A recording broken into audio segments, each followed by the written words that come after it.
ধর্ম হোক যার যার, বড় মা সবার। আমার কথা শুনে তোমরা বুঝতে পারছো ভিডিওটা আজকে কী নিয়ে হতে চলেছে। আজকে আমি যাচ্ছি বড় মা কালী মন্দির নৈহাটি।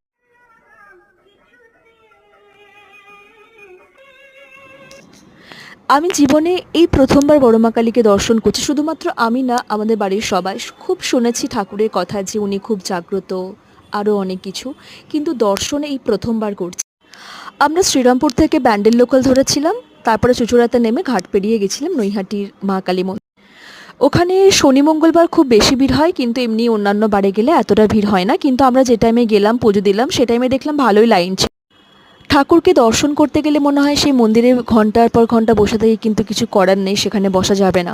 কিন্তু সত্যি কথা বলতে আজকে প্রচুর পরিমাণে ঠাকুর আমাদের টেনেছে, যার জন্য আমরা সকালে ওই রকম বৃষ্টির মধ্যে থেকেও বেরিয়ে যেতে পেরেছি, না হলে কোনোভাবেই সেটা সম্ভব হতো না।